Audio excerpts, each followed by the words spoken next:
لله نحمده ونستعينه ونستغفره ونعوذ بالله من شرور أنفسنا ومن سيئات أعمالنا من يهده الله فلا مضل له ومن يضلل فلا هادي له وأشهد أن لا إله إلا الله وحده لا شريك له وأشهد أن محمدا عبده ورسوله يا أيها الذين آمنوا اتقوا الله حق تقاته ولا تموتن إلا وأنتم مسلمون يا أيها الناس اتقوا ربكم الذي خلقكم من نفس واحدة وخلق منها زوجها وبث منهما رجالا كثيرا ونساء واتقوا الله الذي تساءلون به والأرحام إن الله كان عليكم رقيبا يا أيها الذين آمنوا اتقوا الله وقولوا قولا سديدا يصلح لكم أعمالكم ويغفر لكم ذنوبكم ومن يطع الله ورسوله فقد فاز فوزا عظيما أما بعد فإن خير الحديث كتاب الله وخير الهدي هدي محمد صلى الله عليه وسلم وشر الأمور محدثاتها وكل محدثة بدعة وكل بدعة ضلالة وكل ضلالة في النار فأعوذ بالله السميع العليم من الشيطان الرجيم من همزه ونفخه ونفسه بسم الله الرحمن الرحيم يا أيها الذين آمنوا اتقوا الله ولتنظر نفس ما قدمت لغد واتقوا الله إن الله خبير بما تعملون ولا تكونوا كالذين نسوا الله فأنساهم أنفسهم أولئك هم الفاسقون وقال رسول الله صلى الله عليه وسلم كن في الدنيا كأنك غريب أو عابر سبيل أو كما قال صلی اللہ علیہ وسلم۔ معزز دینی بھائیوں، بزرگوں اور دوستوں، میں نے آپ کے سامنے خطبہ مسنونہ کے بعد سورہ حشر کی 2 آیتوں کی تلاوت کی ہے اور ایک چھوٹی سی حدیث پڑھی ہے۔ ان دونوں آیتوں میں اللہ رب العالمین نے 2 اہم باتیں بیان کی ہیں اور 2 اہم باتوں کا ہمیں حکم دیا ہے۔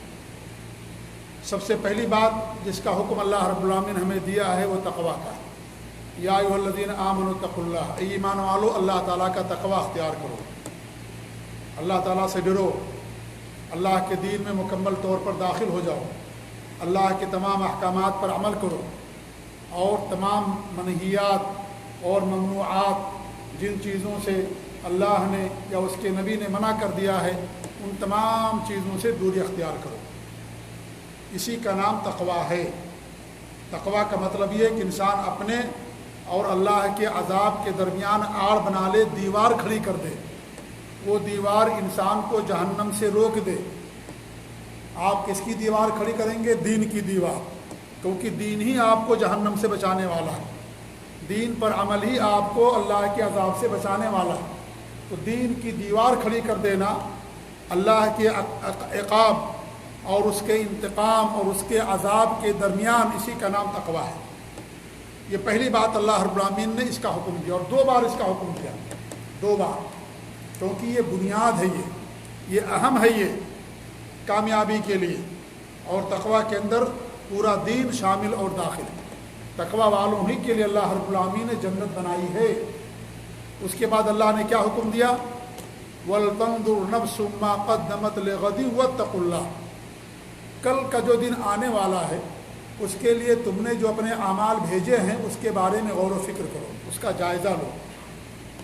کل قیامت کا دن جو آنے والا ہے، قیامت قائم ہوگی، ہمارے دین کا بنیادی حصہ ہے، یہ ایمان کا بنیادی حصہ ہے۔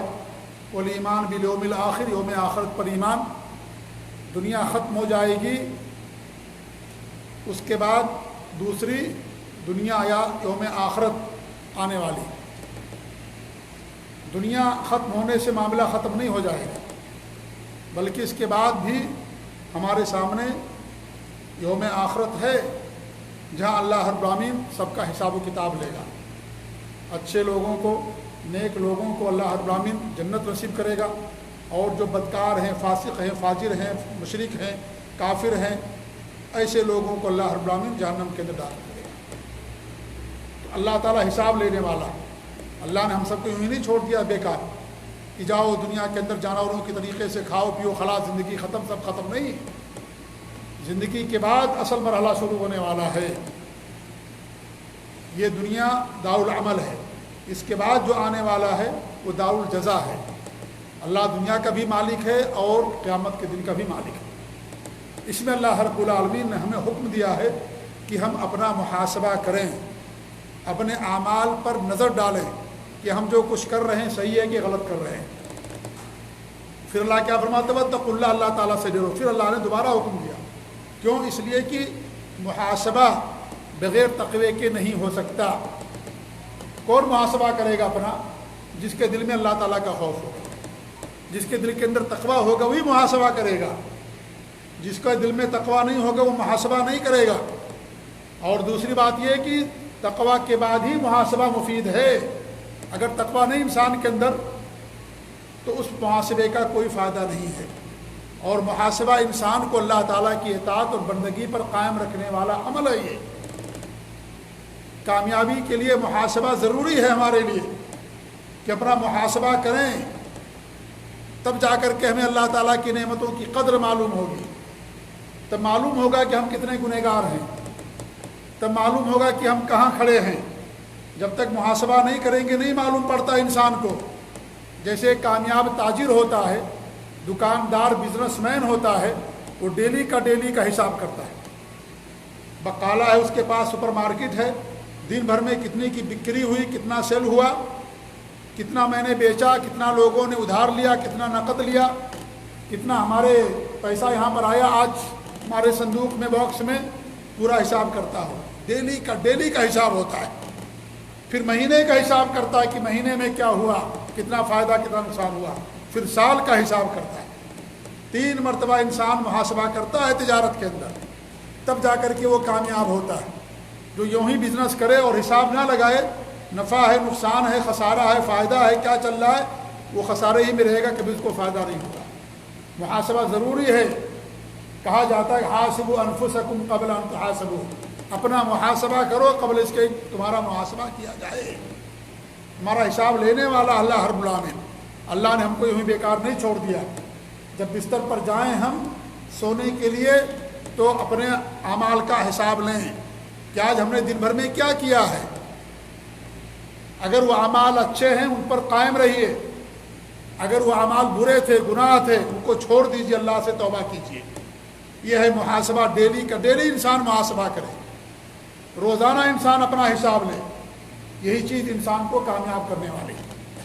اسی بات کا اللہ رب العالمین نے حکم دیا وَلْتَنْظُرْ نَفْسٌ مَا قَدَّمَتْ لِغَدٍ، کل کے لیے تم نے جو تیاری کر رکھی ہے، کل کے لیے تم نے جو اعمال بھیج رکھے ہیں یا اعمال کر رہے ہو، ان پر نظر ڈالو، ان کا جائزہ لو۔ یہ اعمال صحیح یا صحیح نہیں ہیں، جائزہ لو۔ اس سے کیا ہوتا ہے، انسان اللہ رب العالمین کی نعمتوں کی قدر جانتا ہے۔ ابھی ہمیں نہیں معلوم ہے کہ اللہ نے ہمیں کتنی نعمتیں دی۔ آپ ساری نعمتوں کو انسان کب معلوم پڑتا ہے؟ جب کسی پریشانی اور کسی مصیبت کے اندر آتا ہے، تب اللہ تعالیٰ کی نعمت کا اسے اندازہ ہوتا ہے۔ جب بیمار ہوتا ہے تب صحت کا اندازہ ہوتا ہے۔ جب فقر و فاقہ آتا ہے، مال چھن جاتا ہے، کوئی آفت اور مصیبت آتی ہے، تب انسان کو اندازہ ہوتا ہے کہ اللہ رب العالمین کی کتنی بڑی نعمت ہم سے چھن گئی۔ اس سے پہلے انسان کو احساس نہیں ہوتا ہے۔ اللہ نے کتنی نعمتیں ہمیں آپ کو دے رکھی ہیں۔ انسان اپنا محاسبہ کرے کہ ان نعمتوں کے مقابلے میں جو کچھ کرتا ہوں کیا یہ کافی ہے اس کے لیے؟ تب جا کر کے انسان کو احساس ہوگا کہ ہم کہاں پر کھڑے ہیں اور ہمیں کیا کرنا چاہیے، کیا نہیں کرنا چاہیے۔ تو محاسبہ میرے بھائیو بہت ضروری ہے ہماری آخرت کی کامیابی کے لیے۔ دنیا میں بھی نیکی پر قائم رہنے کے لیے محاسبہ ضروری ہے۔ اس کے بعد اللہ کیا فرماتا ہے وَلَا تَكُونُوا كَالَّذِينَ نَسُوا اللَّهَ فَأَنسَاهُمْ أَنفُسَهُمْ، ان لوگوں کی طریقے سے نہ ہو جاؤ جنہوں نے اللہ کو بھلا دیا۔ اللہ کو بھلانے کا مطلب یہ ہے کہ اللہ کے دین پر عمل نہ کرنا،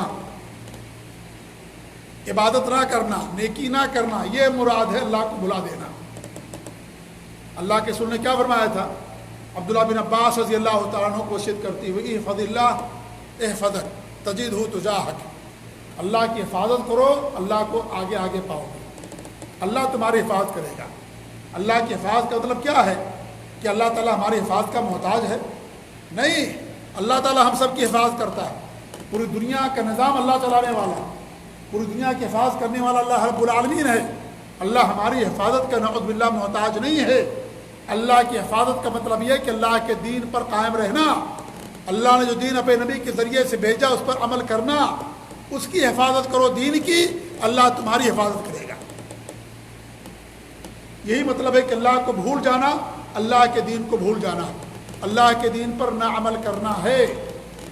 اور اگر آپ اللہ تعالیٰ کو بھول گئے، اللہ کے دین پر عمل نہیں کیا، نسوا اللہ فانساہم انفسہم، انہوں نے اپنے آپ کو بھلا دیا۔ خسارہ ہمیں ہوگا، اللہ کو نہیں ہوگا، نعوذ باللہ۔ پوری دنیا اللہ تعالیٰ کی بات کرنا چھوڑ دے تو کیا اللہ رب العالمین دنیا کا رب اور خالق نہیں رہے گا؟ وہی ہے خالق، وہی رازق ہے۔ اللہ رب العالمین سب کا خالق اور سب کا رازق ہے، وہی رہے گا سب کا خالق اور مالک۔ پوری دنیا انکار کر دے، اس کی رزاقیت میں، اس کی خالقیت میں، اس کے معبود ہونے میں کوئی فرق نہیں پڑے گا۔ ہم اللہ کی بات کرتے ہیں، اس کا فائدہ ہمیں ہوتا ہے۔ اللہ کو بھول جائیں گے، اپنے نفس کو ہم نے بھلا دیا، اپنے نفس کو ہم نے عقاب میں ڈال دیا، اپنے نفس کو ہم نے پریشانی میں اور مصیبت میں ڈال دیا۔ اللہ تعالیٰ پر کوئی فرق نہیں پڑے گا۔ اللہ ہماری باتوں کا محتاج نہیں ہے، اللہ رب العالمین ہماری باتوں کا محتاج نہیں۔ اللہ رب العالمین کی بے شمار مخلوق ہے جو اللہ تعالیٰ کی بات کرتی ہے، ہمیں نہیں معلوم ہے۔ وَلَٰكِن لَا تَفْقَهُونَ تَسْبِيحَهُمْ، سب تسبیح اللہ کی پڑھتی ہیں، اللہ کی گن گاتی ہیں، اللہ کی بات اور بندگی کرتی ہے، ہمیں نہیں معلوم۔ یہ شجر و حجر، سورج، چاند، ستارے، دنیا کی اور مخلوقات، سب کے سب اللہ رب العالمین کی بات کرتی ہے، ہمیں طریقہ نہیں معلوم، ہمیں نہیں معلوم ہوتا، علم ہمارے پاس نہیں ہے۔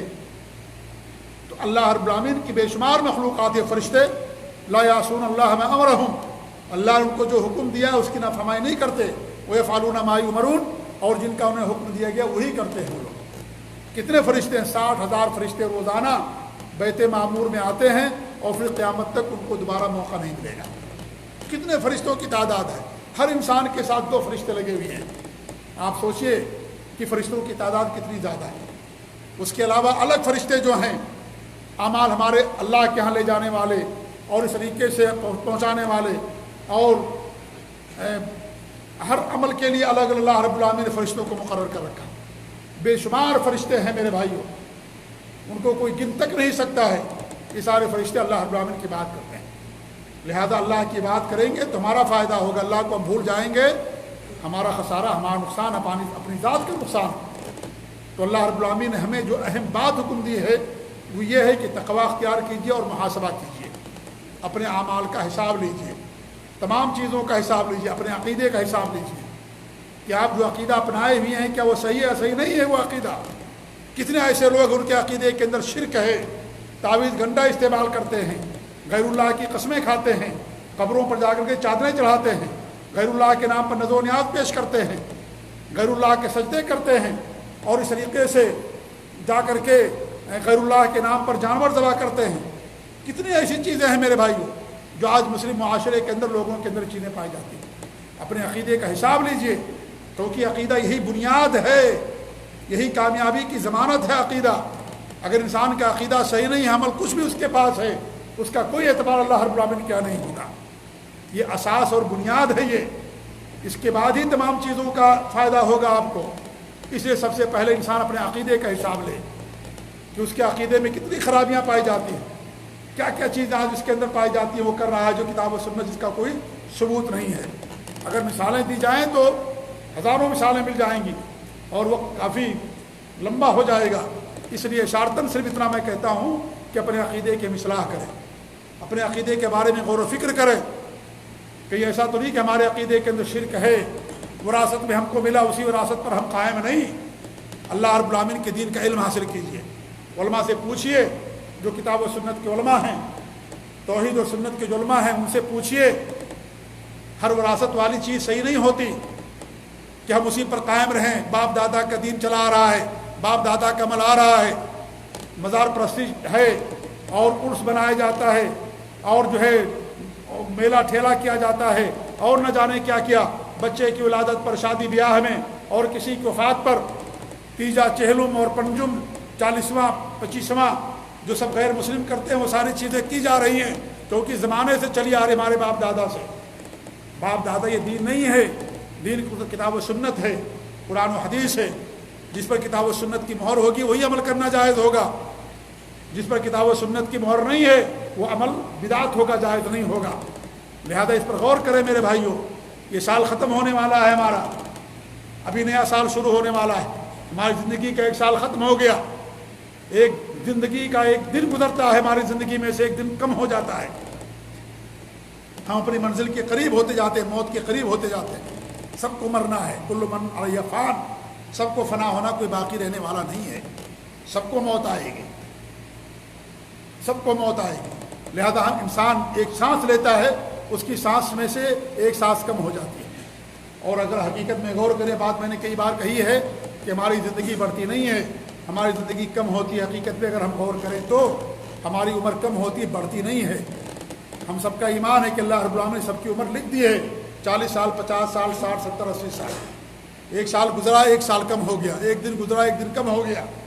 یہ تو ہم دنیا کو بتانے کے لیے کہتے ہیں کہ ہم بڑے، کوئی بڑا نہیں ہوتا ہے، سب چھوٹے ہوتے ہیں، سب کی عمر کم ہوتی جاتی ہے، سب منزل کے قریب ہوتے جاتے ہیں میرے بھائیوں، موت کے قریب ہوتے جاتے ہیں۔ اس لیے بہت ضروری ہے کہ انسان اپنے عقیدے کا محاسبہ کرے۔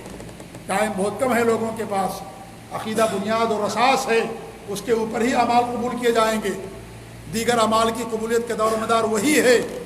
لہذا سب سے پہلے عقیدے کی اصلاح کریں۔ ہم جو عبادات کرتے ہیں اس کے بارے میں دیکھیں کہ ہماری نمازیں کیسی ہوتی ہیں، کیا نمازوں میں خشوع خضوع ہے، کیا نمازوں میں اخلاص ہے عبادات کے اندر کی نہیں ہے، خالص اللہ کے لیے ہے کہ نہیں ہے، ریاکاری تو نہیں ہے، دکھاوا اور شہرت تو نہیں ہے، اور وہ اعمال اللہ کے رسول کی سنت اور طریقے کے مطابق یا نہیں ہے، یا ہماری عبادات اعمال کے اندر بدعات آ گئی ہیں۔ جیسے بہت ساری بدعتیں ہمارے معاشرے کے اندر رائج ہیں۔ نماز پڑھنے سے پہلے لوگ زبان ثنی ادا کرتے ہیں، روزہ رکھنے سے پہلے زبان ثنی ادا کرتے، سلام پھیرنے کے بعد سر پر ہاتھ رکھتے، یا قوی کہتے۔ ان تمام چیزوں پر کئی بار میں نے رد کیا ہے، یہ ساری چیزیں بدعات ہیں میرے بھائیو دین کے اندر، یہ سب جائز نہیں ہے۔ یہ نبی کی سنت سے، صحابہ کی سنت سے اس کا کوئی ثبوت نہیں ہے، یہ سب بالکل جائز نہیں ہے۔ ہمارے ہاں قرآن خوانیاں ہوتی ہیں لوگوں کی وفات کے اوپر، اور پتہ نہیں کیا کیا لوگ کرتے ہیں۔ کیا نبی کی بیویوں کی وفات نہیں ہوئی، نبی کی بیٹیوں اور بیٹوں کی وفات نہیں ہوئی؟ کیا ہمارے نبی نے قرآن خوانی کرائی تھی؟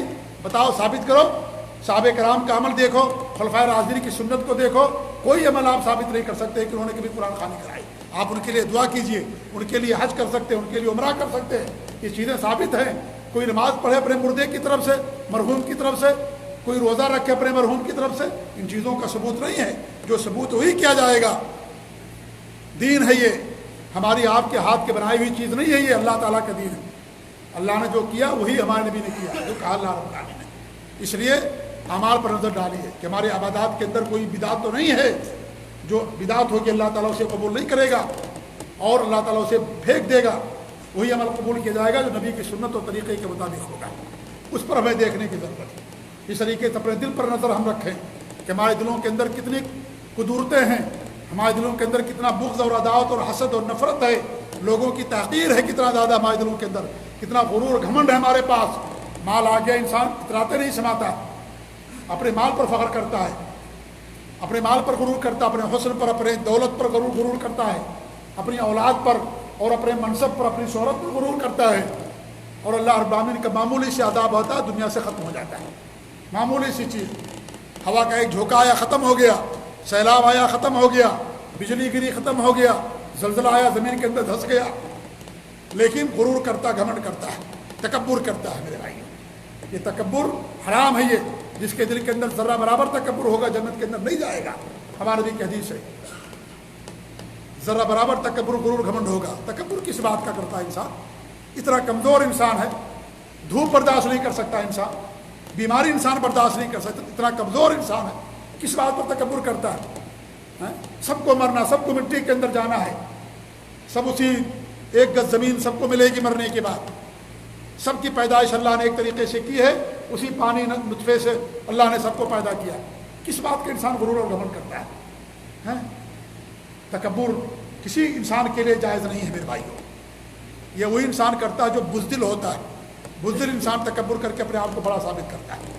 بڑائی انسان کے اخلاق کے اندر ہے، بڑائی انسان کے عمل کے اندر ہے، اس کی عبادات کے اندر ہے۔ انسان تکبر کرنے سے بڑا نہیں ہوتا، انسان لوگوں کی خدمت کر کے، اللہ کی بات کر کے، اعمال کر کے بڑا ہوتا ہے۔ انسان کا اخلاق اسے بڑا بناتا ہے۔ انسان کا تکبر کرنا یہ اس کے بزدل اور اس کے چھوٹے ہونے کی دلیل ہوتی ہے۔ جو انسان جتنا زیادہ متواضع خاکسار ہوتا ہے، اللہ اسے اتنا ہی بلند کرتا ہے، اللہ اسے بلندی عطا فرماتا ہے۔ بلندی تکبر کے اندر نہیں ہے، بلندی تواضع اور خاکساری کے اندر انسان کو ملتی ہے۔ تو ہمارے دلوں کا حساب لیں کہ ہمارے دلوں کے اندر نفاق، کفر اور اس طریقے سے حقد، عداوت اور بغض، نفرت نہیں ہے کیا؟ ان کا حساب الانسان، لوگوں کے حقوق، لوگوں کے ساتھ ہمارا کیا معاملہ، حقوق العباد کیا ہم ادا کرتے کہ نہیں ادا کرتے ہیں، اس کا انسان حساب لے۔ بندوں کے حقوق اہم ہیں میرے بھائیوں، اللہ بھی اس کو معاف نہیں کرے گا جب تک بندہ نہیں معاف کر دے گا، یا جب تک دنیا کے اندر انسان خود اس کو جا کر کے اس آدمی سے معاف نہ کروا دے۔ اللہ تعالیٰ بندوں کے حقوق بھی نہیں معاف کرے گا، اس پر سزا ملے گی۔ اگر انسان کے اعمال کم ہو گئے اور اللہ کا فضل نہیں ملا اس کو، اللہ تعالیٰ اسے سزا دے گا جو بندوں کے حقوق کھاتا ہے۔ حقوق العباد بہت زیادہ ہے، بہت اہم ہے میرے بھائیوں، اسے اس پر توجہ دینے کی ہمیں ضرورت ہے۔ اللہ کے رسول صلی اللہ علیہ وسلم کی حدیث ہے، ہمارے نبی نے پوچھا لوگوں سے، اتدرون من المفلس، کیا تمہیں معلوم ہے کہ مفلس کون ہے، کون ہے غریب؟ لوگوں نے کہا کہ المفلس فینا من لا مال له ولا متاع، ہم میں مفلس ہوا جس کے پاس مال نہیں ہے اور اس کے پاس جائیداد نہیں ہے، مال و متاع نہیں ہے۔ ہمارے نبی نے فرمایا کہ نہیں، المفلس فینا من یاتی بصلاۃ وزکاۃ وصیام وقد شتم هذا واکل مال هذا وضرب هذا وسفك دم هذا، ہماری امت کا مفلس ہوا ہے جو قیامت کے دن زکوٰۃ لے کر کے آئے گا، نماز لے کر کے آئے گا، صدقات و خیرات لے کر آئے گا، یعنی سب کرنے والا ہوگا، نمازوں کا پابند ہوگا، زکوٰۃ دینے والا ہوگا، روزہ رکھنے والا ہوگا، سب کرنے والا ہوگا، لیکن ساتھ ہی ساتھ اس نے حقوق العباد کے اندر کوتاہی کی ہوگی، فلاں کا مال کھایا، فلاں پر ظلم کیا، فلاں کو قتل کیا، فلاں کا خون بہایا، فلاں پر الزام لگایا۔ اللہ تعالیٰ قیامت کے دن کیا کرے گا؟ اس آدمی کی نیکیاں ان لوگوں کو دے دے گا، اور جب نیکیاں ختم ہو جائیں گی اس لوگوں کے گناہوں کو اس آدمی پر ڈال دیا جائے گا، فطرح فی النار، اسے جہنم کے اندر ڈال دیا جائے گا، صحیح مسلم کی روایت۔ یہ حقوق العباد کی اہمیت میرے بھائی۔ آج لوگوں کا مال کس طریقے سے لوگ کھا جاتے ہیں، نعوذ باللہ من ذالک، استغفر اللہ، افسوس ہوتا ہے سن کر کے۔ یہ اللہ تعالیٰ معاف نہیں کرے گا اسے، اللہ اپنا حق معاف کر سکتا ہے، نماز میں کوتاہی، روزے میں کوتاہی، زکوٰۃ کے اندر کوتاہی اللہ سے معاف کرے گا، لیکن شرک کو بھی اللہ معاف نہیں کرے گا، یہ بھی جان لیجیے، شرک کو اللہ نہیں معاف کرے گا، نفاق کو اللہ نہیں معاف کرے گا، کفر کو اللہ معاف نہیں کرے گا جو بڑا کفر ہوتا ہے، لیکن ان چیزوں کو اللہ معاف کر دے گا، نماز روزہ زکوٰۃ کو معاف کر دے گا۔ تو میرے بھائیوں، یہ حقوق العباد ہیں، اس پر ہم محاسبہ کریں اپنا۔ ہمارے کچھ بھائی کہتے ہیں کہ بھئی ہم نے کسی کو قتل نہیں کیا، ہم نے کچھ نہیں کیا، زنا نہیں کیا، اللہ نے قتل کرنے والے کو معاف کر دیا، تو اللہ تعالیٰ کیا مجھے نہیں معاف کرے گا؟ 100 قتل کیا تھا ایک آدمی، اللہ نے اسے معاف کر دیا۔ یہ جرأت ہے میرے بھائیوں، یہ خام خیالی اور خوش فہمی ہے۔ کیا بھروسہ کہ اللہ آپ کو نہ معاف کرے؟ کون جانتا ہے اس بات کو؟ کیا آپ بھول گئے؟ ہم بھول جاتے ہیں کہ اللہ رب العالمین نے اس عورت کو بھی جہنم میں داخل کر دیا جس نے پانی پلانے، جس نے بلی کو باندھ کر کے رکھا ہے کہ نہیں؟ حدیث ہے، بلی کو باندھ کر رکھنے کے لیے اللہ نے اسے جہنم میں داخل کر دیا، یہ بھی حدیث ہے۔ لہذا ایک پہلو پر نظر نہ رکھیے، اللہ جہاں عذاب دینے والا ہے، اللہ تعالیٰ جہاں معاف کرنے والا ہے، عذاب بھی دینے والا ہے۔ اللہ نے جنت بنائی، جہنم بھی بنائی ہے، اللہ نے فرشتوں کو پیدا کیا تو ابلیس کو بھی پیدا کیا۔ اللہ رب العالمین قرآن کریم کی تلاوت کرتے ہیں نا، قرآن کریم اللہ رب العالمین نے کتنی قوموں کی داستان بیان کی، سب کو اللہ نے برباد کر دیا، سب کو عذاب دیا، تو اللہ عذاب بھی دینے والا ہے۔ یہ سوچ کر کے کہ اللہ ہم تو معاف کر دے گا، ہم کو غلط ہے یہ، اللہ سے معاف کرنے کی امید رکھیے، لیکن عبادت بھی کیجیے، عبادت اب کریں گے تب اللہ تعالیٰ معاف کرے گا، اسے اللہ نہیں معاف کرے گا۔ عبادت کیجیے اللہ رب العالمین کی، تب اللہ معاف کرے گا۔ تو یہ خوش فہمی لوگوں کے اندر مبتلا ہے، ہم نے کوئی قتل نہیں کیا، 100 قتل والے کو اللہ نے معاف کر دیا، کیونکہ اللہ تعالیٰ ہمیں نہیں معاف کرے گا۔ یہ سوچ کے آئی تکبرانہ سوچ ہے، یہ خام خیال اور خوش فہمی ہے یہ۔ اس لیے میرے بھائیو اس فکر سے اپنے آپ کو نکالنے کی ضرورت ہے۔ جتنا زیادہ اللہ کی بات کریں گے، اللہ کے متوادے بن کر کے رہیں گے اور اللہ رب العالمین کی عبادت کریں گے، اتنا زیادہ اللہ کی رحمت، اللہ تعالیٰ کا فضل ہم کو حاصل ہوگا۔ اس لیے اس کا بھی محاسبہ کیجیے، اپنی زبان کا محاسبہ کیجیے، تمام چیزوں کا سب کا محاسبہ کیجیے، تب جا کر کے انسان کو اندازہ ہوتا ہے کہ میں کہاں پر کھڑا ہوں اور میں کس قدر ہوں، کہ اچھا ہوں یا نیک ہوں یا برا ہوں، کیا ہوں۔ اس لیے میرے بھائیوں، یہ ہمیں محاسبہ کرنے کی ضرورت ہے۔ اللہ تعالیٰ سے ہماری یہ دعا ہے کہ اللہ رب العالمین ہمیں محاسبہ کرنے کی توفیق دے، اللہ تعالیٰ ہمیں برے اعمال سے بچائے، اللہ تعالیٰ ہم سب کو نیکی پر قائم رکھے، اللہ اپنی عبادت پر ہم سب کو قائم رکھے، اللہ ہمیں گھمنڈ سے، برائیوں سے، تمام غلط چیزوں سے اللہ رب العالمین ہم سب کی حفاظت فرمائے، اللہ رب العالمین ہم سب کو نیکی پر قائم رکھے، توحید اور سنت پر قائم رکھے، شرک بدعت و خرافات سے محفوظ رکھے، ہماری وفات ہماری زبان سے کلمہ توحید جاری، اور وفات کے بعد اللہ رب العالمین ہم سب کو جنت الفردوس کے اندر جگہ نصیب فرمائے، اور جہنم سے اللہ تعالی ہم سب کو محفوظ رکھے، آمین۔ بارک اللہ لی ولکم فی القرآن العظیم ونفعنی وإیاکم بالآیات والذکر الحکیم، انہ تعالی جواد کریم ملک بر رؤوف رحیم۔